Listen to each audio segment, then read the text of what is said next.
They called her the Pride of Abagana, the girl who wore decency like a crown. She left home a virgin, with her Bible in one hand and her mother's last words in the other. But when she returned 4 years later, her eyes no longer held innocence. Her smile was different. Her silence was heavier.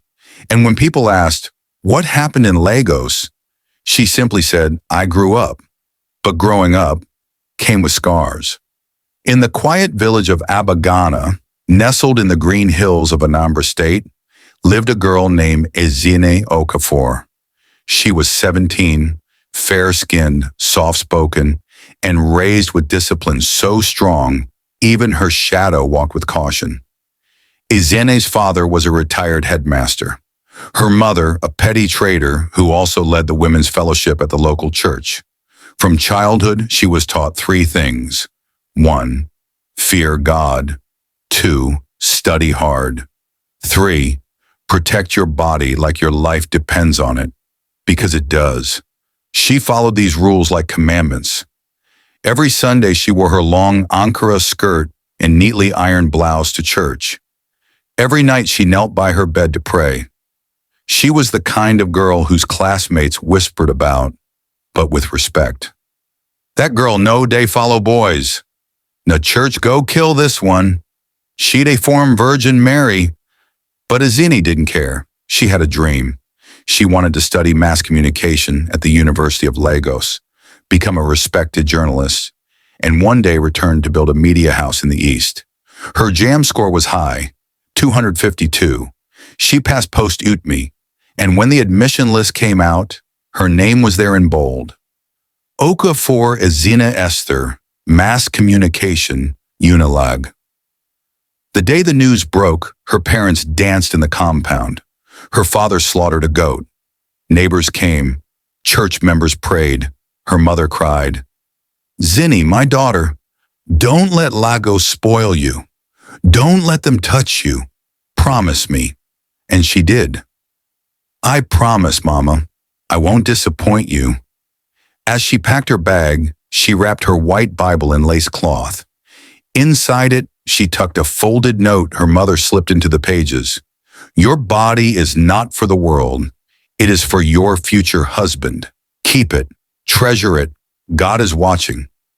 With one travel bag, one handbag, and one golden promise, Ezinne boarded the night bus to Lagos. She wore her innocence like armor. But Lagos had a way of peeling armor off slowly, like a thief in the night. The bus arrived at Jibowu Terminal around 5:30 a.m. Ezinne stepped out into the madness of Lagos. The air was thick with exhaust fumes, shouting conductors and gospel music blasting from roadside speakers. People rushed past her like she didn't exist. Bags bumped her. Someone stepped on her foot and didn't say sorry. She gripped her phone tightly and held her bag like it contained gold. "Chai," she whispered. "So this is Lagos." She had seen it on TV. Bright lights, fast cars, beautiful people. But nothing prepared her for the chaos, the noise, the pressure. After haggling with a Kiki rider, she found her way to the University of Lagos gate. The school was buzzing. Students moved like ants. Some wore skimpy outfits, others looked half asleep. A group of boys stood by a car playing music and catcalling girls. "Fine, geh, where you they go with that innocent face? Virgin de Waka, Lagos go reset you." Ezinne's face flushed. She adjusted her skirt and kept walking. She finally found the female hostel. After hours of registration, she was assigned a bunk in Moremi Hall, room 4C. The room smelled of perfume, body spray, and burnt noodles. 2 girls were already there, chatting loudly and scrolling their phones. Then came her roommate, Lisa. Lisa was everything Ezinne wasn't. Skin glowing, nails long, lashes longer. Her hips swayed like she was in a music video. She had 3 iPhones and spoke with a slurred Lagos accent. Lisa sized her up with one look. "You must be from village. Is it Enugu or Imo?" "Anambra," Ezinne replied, smiling politely. Lisa laughed. Don't worry, we'll change you small. You can't survive this school like this, my dear. That night, Ezinne unpacked her things. She placed her Bible beside her pillow and prayed quietly. Lisa, meanwhile, took mirror selfies in a mini skirt and kept applying lip gloss. You know they go freshers night? Lisa asked. No, Ezinne said. I want to read and rest. Suit yourself, but Lagos will teach you. Those words haunted her later. That night, as Lisa left with friends, Ezinne sat on her bed staring at the ceiling fan. She wasn't scared, just unsure. Lagos felt like a test, and she didn't know what the questions were yet, but the first one was coming. His name was Tobi. By the third week of resumption, Ezinne had settled into a routine. Wake up early, attend classes, sit in front, take notes, return to the hostel, pray, sleep. But Lisa lived a different life. She had visitors, boys with beards and Benzes. Her perfumes were foreign, her clothes, always tight and short. Some nights she didn't come back until 2 a.m. Ezinne watched quietly, judged nothing, but Lisa noticed her curiosity. One afternoon, while Ezinne scrubbed her clothes in a red bucket by the corridor, Lisa leaned on the door, scrolling her phone. Zinny, she said casually, no dey dull yourself like this. Lagos is not for saints. This school no dey favor boring girls. I'm not boring, Ezinne said with a small laugh. Lisa smiled. You're not yet, but that your innocent eye go soon fade. She walked over, sat beside her, and whispered like they were planning a robbery. You see that yellow Benz parked near Faculty of Law? Yes? Now my plug, his name is Tobi. Very fine, very rich. He'd a fine babe like you, innocent-looking girls. He likes challenges. Ezinne shook her head instantly. Number? I'm not interested, Lisa laughed. All of us, they talk like that at first, but Lagos has its own way of teaching girls. Don't worry, you go learn. That night, Ezinne knelt beside her bed, praying longer than usual, but she didn't notice Lisa's camera pointed her way, capturing a photo. The next day, Tobi sent a DM. Tobi, YBNL. So you're the church girl Lisa told me about. I like girls with morals. Maybe we can talk? Ezinne froze. She ignored it. Days passed. Then he saw her in front of the library and walked up.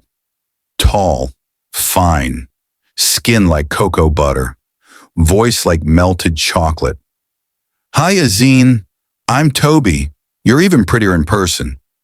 Thank you, she muttered, embarrassed. No need to be shy. I respect girls like you. I grew up in Redeemed, you know? They laughed. It felt safe. That evening, he offered to drop her at the hostel. She said no. He didn't push. He respected her boundaries. I just want to be your friend, he said. No pressure. That word, friend, was the bait, and Ezinne, despite her walls, was slowly starting to bite. It started with conversations, simple ones. Tobi would wait by the mass comm block after lectures just to walk Ezinne halfway. They talked about school, church, music, even the struggles of being from strict homes. He always sounded kind, gentle, and careful not to overstep. You remind me of my younger sister, he once said. Smart, quiet, deep. Ezinne felt comfortable, seen, safe.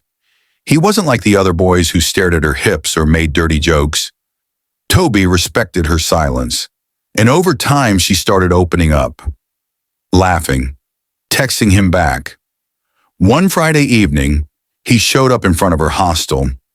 Tobi, let me just take you to get food. I know one place that makes better jollof than this campus canteen. Ezinne, I'm not allowed to enter boys' cars. Tobi, laughing.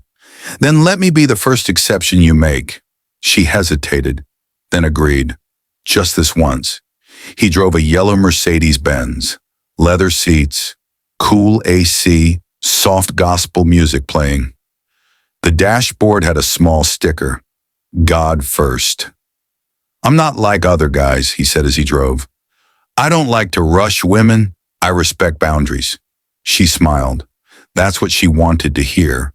They ate, talked, and he dropped her off before hostel curfew. He didn't try to touch her. He didn't even ask for a hug. The next day, he sent her 10,000 naira airtime. Tobi, just to say thank you for your time.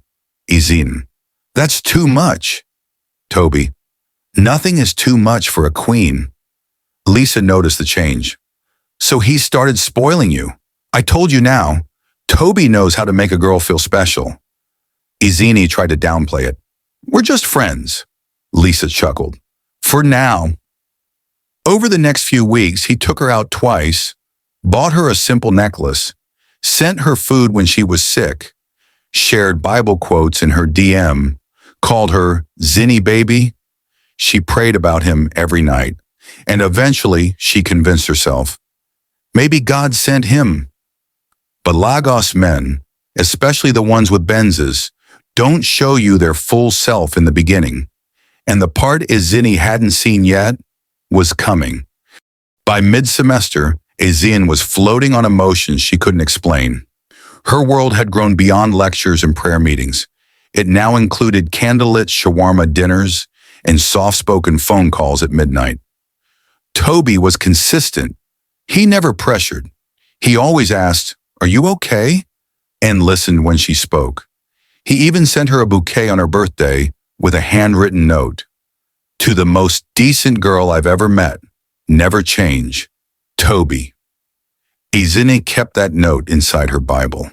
Her friends began to notice the glow on her face, the new perfumes, the smile she wore around campus. One day after class, she and Lisa sat in the room eating ice cream Tobi had sent. Lisa, so, are you still a virgin? Ezinne, laughing nervously. Yes, now.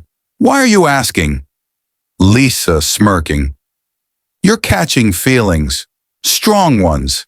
Just don't lose your head or your body. Ezinne waved her off, but inside she wondered, is it wrong to give yourself to someone who genuinely loves you? Later that week, Tobi invited her over to his place in Yaba. His friend had traveled, and he wanted her to help him set up a new bookshelf. She refused at first. Ezinne, I don't enter boys' apartments. Tobi, I know, but I'd never do anything to hurt you. You know that, right? He paused. Tobi, you're the kind of girl I want to marry, Ezinne. That line was the key. When she entered his apartment, it was neat. Air freshener, worship music playing, nothing suspicious. Just one sofa, a TV, and the famous bookshelf he claimed he needed help with. They joked, arranged books, ate rice and dodo. She didn't even realize when her head ended up on his chest, or when his finger stroked her arm, or when she stopped saying no and started saying nothing. It wasn't loud, it wasn't fast. It was slow, soft, convincing. Tobi kissed her forehead and whispered, "You're safe with me." By the time she left that evening, something inside her had changed. She didn't cry. She didn't feel dirty. In her heart, she was convinced. It happened because of love. She told no one, not even Lisa. She still read her Bible, still prayed. But now there was a quiet war inside her, a war between who she had been and who she was becoming. She didn't know it yet, but the trap had closed, and soon the price would begin to show. It wasn't a one-time mistake. It became a secret pattern. Once a week turned to twice. Twice turned to weekends. Ezinne would sneak out of the hostel during night prep hours, using Lisa's ID to sign out. She would take a bolt ride to Tobi's apartment, where he'd have food ready, Netflix playing, and soft music in the background. The kisses were warmer now. The guilt was colder. She stopped going to fellowship, stopped attending Sunday service. At night, she still held her Bible close, but it felt heavier, like it now judged her. The pages didn't speak the same anymore. I'm not like other girls, she told herself. At least I love him, At least he's not using me. Then came the night everything changed. They had just finished watching a movie. Tobi was lying beside her on the couch, playing with her fingers. Tobi casually. So I might be traveling to Dubai for a month. For work. Ezinne, surprised. You didn't tell me before? Tobi. I just found out. It's something quick. I'll be back before second semester. She looked at him, searching his face. Ezinne, can I come with you? Tobi laughed, a short, dismissive laugh. Tobi. Zinny baby, it's not that type of trip. Besides, you're still a student. That night he wasn't as gentle. His kisses were rougher. He didn't ask if she was okay. He didn't hold her afterward.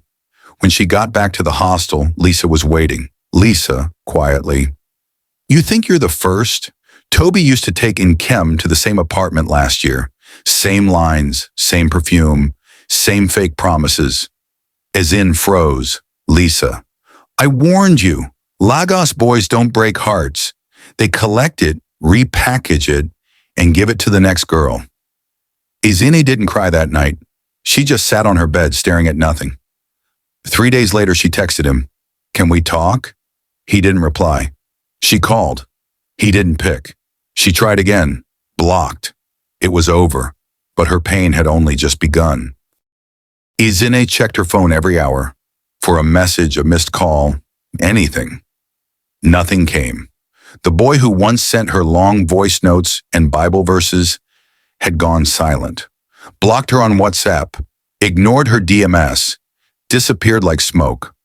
She stared at his old messages, replaying every lie wrapped in sweetness. You're my queen.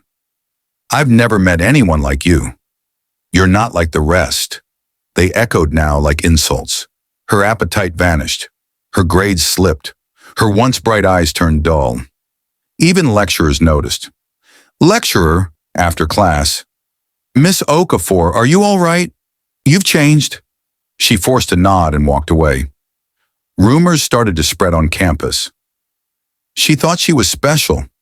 Tobi Don chop her too? Even church girls, they drop pant now. One morning in the hostel toilet, Ezinne found her name written on the wall. Zinny baby, Tobi's X number. 6 inches. She wiped it off with trembling hands. Lisa, who once seemed arrogant, now became the only one who understood. Lisa. See, Anne, we all fall at some point. The difference is who stays down, Ezinne whispered back. I wasn't supposed to fall. I made a promise. Lisa didn't answer. She just placed a bottle of water on Ezinne's table, pulled the curtain around her bunk, and left her in silence. That night, Ezinne opened her Bible again. The folded note her mother had tucked inside fell to the floor. Your body is not for the world. It is for your future husband. Keep it. Treasure it. God is watching. Tears came like a flood. She didn't eat. She didn't sleep. Her world was crashing silently, and no one could hear the noise inside her. She skipped classes, missed a test, avoided calls from home. One day her mother called 10 times in a row. She finally picked. Mama, concerned. Zinny, is everything okay? You sound tired. Ezinne, forcing cheer. I'm fine, Mama. School is just stressful. She hung up and wept like a child, because the truth was too painful to say out loud. I'm no longer who I was. But deep in her darkness, something was still waiting, a flicker of light, a chance to rise again. Ezinne stopped praying. She stopped writing in her journal. She stopped looking in the mirror. Days blurred into nights. She walked through campus like a ghost, body present, spirit absent. Her spark had dimmed. The girl who once sat in front of class now sat at the back, if she showed up at all. One evening she sat on the hostel balcony, watching the sunset. Her hair was rough, her eyes swollen. She wore the same wrapper from 2 days before. Lisa walked up beside her and lit a cigarette. Lisa, quietly. You know, I once loved a guy like that. Paid his school fees with my pocket money. Caught him with my best friend. Ezinne didn't speak. Lisa continued. I nearly drank Sniper. I stood on 3rd Mainland Bridge one night. You know what stopped me? Ezinne turned to her. What? Lisa. A conductor insulted me, said I looked like death in slippers. That insult woke me up. I went back, cleaned up, and I swore to myself, I won't let any man ruin my life again. Ezinne gave a weak laugh, the first in weeks. Lisa, softly, you have to fight, Z. This Lagos will swallow you if you don't fight. That night, Ezinne lay in bed and stared at the ceiling. Her mind ran wild. What if I never recover? What if I fail my semester? What if I'm pregnant? The last thought hit her like thunder. She jumped up. Her heart raced. She checked her calendar. My period is late. Panic, dread, sweat. She rushed to a pharmacy the next day, bought a test kit, and ran back to the hostel. Lisa waited outside the bathroom. After 10 minutes, Ezinne came out, hands shaking. Negative, she whispered. She collapsed into Lisa's arms, sobbing. Lisa, firmly, Zinny, let this be the last time any man reduces you. You hear me? For the first time, Ezinne nodded, not in shame, but in agreement. The fall was deep, but maybe, just maybe, the climb could begin. The next morning, Ezinne woke up early, not because of an alarm, but because something inside her had shifted. She stood in front of the mirror. Her hair was still scattered, her eyes still tired, but she saw something else. A woman who had survived. She took a long bath, wore clean clothes, tidied the room. Then she reached under her pillow and pulled out her Bible again. For the first time in weeks, she prayed, not with big words, just one simple sentence. God, please help me start again. And Lagos listened. Ezinne returned to class that week. She walked in quietly and sat at the front again. Some people whispered, some laughed, but she didn't care. She visited the school counselor, got her grades reviewed. She wasn't failing, but she had to work harder now. Lisa supported her in small ways, leaving food, lending notes, even ironing her clothes sometimes.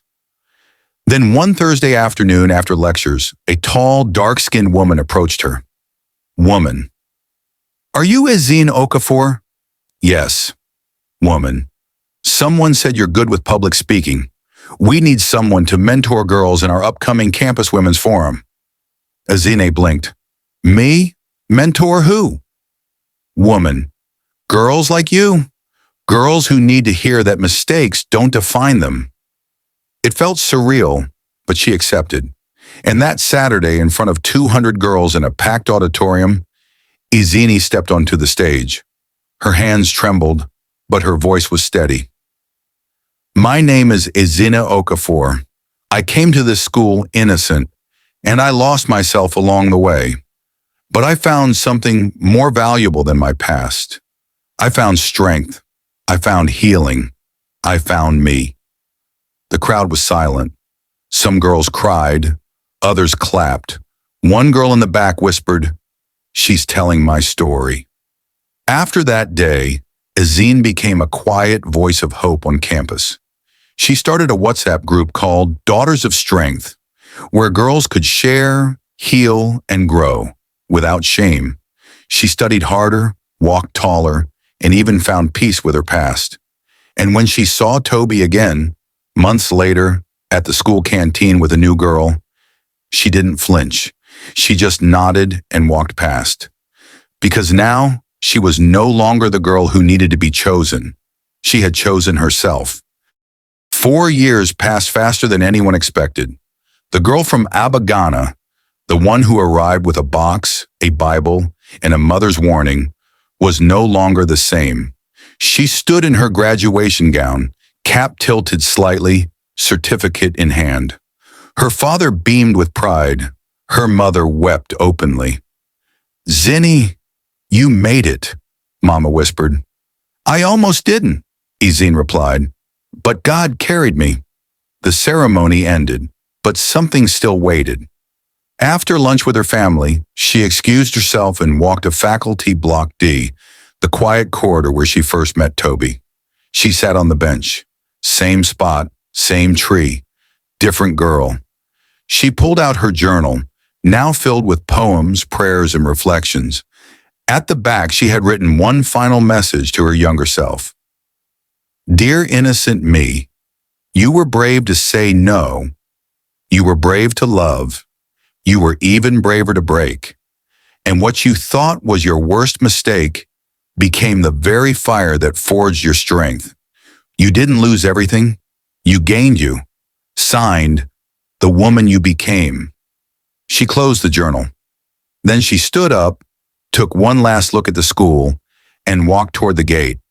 Not as a victim, not as a girl trying to heal, but as a woman who survived, who rebuilt, and who now understood that change is not always bad. Sometimes it is the beginning of becoming. Final moral message. Virginity is not your identity. Mistakes are not your destiny. What truly matters is your courage to rise again and become the woman you were always meant to be. Thanks for watching. We hope Ezinne's journey touched your heart and sparked reflection. If it did, please don't forget to like, share, subscribe to Folktales by Chisom on YouTube for more powerful African stories that heal, inspire, and empower. Real stories, real voices, real change.